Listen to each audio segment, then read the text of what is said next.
IT job కోసం try చేస్తున్నారా? Coding tutor లో ట్రైనింగ్ తో పాటు స్టైఫండ్ అండ్ 100% జాబ్ గ్యారంటీ. నమస్తే, నేను Keshav. Welcome to Suman TV.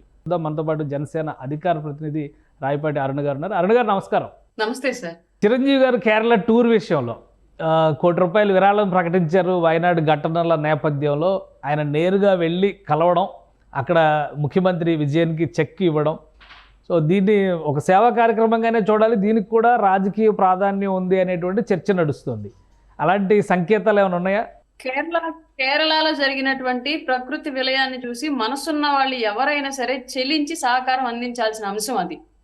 అందులోనూ ఇండియాలో ఎక్కడ ఎలాంటి పెద్ద ప్రాబ్లం వచ్చినప్పటికీ కూడా తమ వంతుగా సహకారం చేసే ఫ్యామిలీ మెగా ఫ్యామిలీ. అందులో ముందుండే వ్యక్తి చిరంజీవి గారు.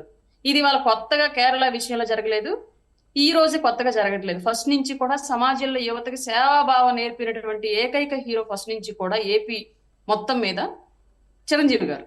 అందులో భాగంగానే ఆయన కేరళ ప్రభుత్వానికి ₹1 కోటి విరాళం ఇవ్వడానికి వెళ్ళారు. దీన్ని మనం గొప్పగా చెప్పుకోవాలి. మన తెలుగు వ్యక్తి ప్రాంతీయ అభిమానం అని కాకుండా మన కేరళ వాళ్ళు మన రాష్ట్రం, మన ఇండియాలో రాష్ట్రం అని చెప్పేసి భావించి వెళ్ళి ఇచ్చారు అని చెప్పేసి. దీంట్లో రాజకీయాన్ని ఏం ఎతకాలి మనం అంటే, ఎప్పుడు ఏదో ఒకటి వాళ్ళ మీద బురద జల్లడానికి మాత్రమే ఎత్తుక్కోవాలి. ఈ బురద జల్లే బ్యాచ్ అంతా కూడా ఆయనాడు వరదల్లో పోయినా బాగుండు.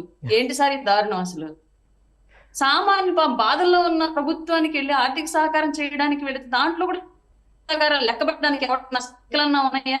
ఎప్పటి నుంచి చేస్తున్నారా ఆయన? ఐ బ్యాంక్ అయినా, బ్లడ్ బ్యాంక్ అయినా, ఆక్సిజన్ బ్యాంక్ అయినా, స్టేట్ లో ఎక్కడ ఏ సమస్య వచ్చినా, ఈవెన్ కోవిడ్ టైంలో జగన్మోహన్ రెడ్డి గవర్నమెంట్ కూడా సహకారం అందించారు కదండి వీళ్ళు.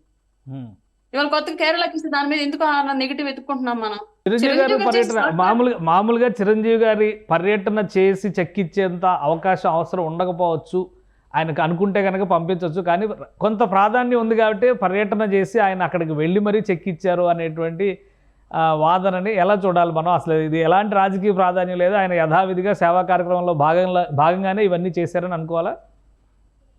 ఒక ముఖ్యమంత్రిని ఇండస్ట్రీలో పెద్దగా ఉన్నటువంటి చిరంజీవి గారు వెళ్ళి స్వయంగా కలిసి ఇవ్వడం అనేది ఆయన చూపించేటువంటి, చేస్తున్న సహాయంలో కూడా చూపించేటువంటి కృతజ్ఞత.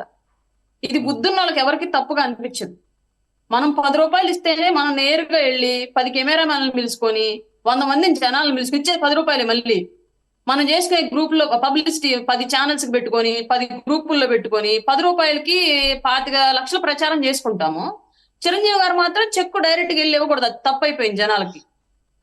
చెప్పారు కదండి, వాళ్ళు ఇళ్ల మీదకి వచ్చి కొట్టరు, ఇళ్ల మీదకి వచ్చి కొట్టేవాళ్ళు కనుక అయితే ఇట్లాంటి పుకార్లు వాళ్ళ మీద రేపరు. వాళ్ళు సౌమ్యులు కాబట్టి రాష్ట్రంలో ప్రతి ఒక్కళ్ళ బుద్ధి వాళ్ళ వైపు వంకరగానే చూసిద్ది. అదేం దౌర్భాగ్యం. వాళ్ళు మాత్రం జనాలందరినీ ఎన్ని చేసినా సరే క్షమించి ముందుకు వెళ్తానే ఉంటారు, అడిగిన వాళ్ళకి సాయం చేసుకుంటూ వెళ్తానే ఉంటారు. వాళ్ళు చేసుకున్న శాపమో వీళ్ళు చేస్తున్న పాపమో మాకు అర్థం కావట్లేదు. సుమన్ టీవీలో మీ పర్సనల్ అండ్ బిజినెస్ ప్రమోషన్స్ కోసం కింది నెంబర్కి కాంటాక్ట్ చేయండి.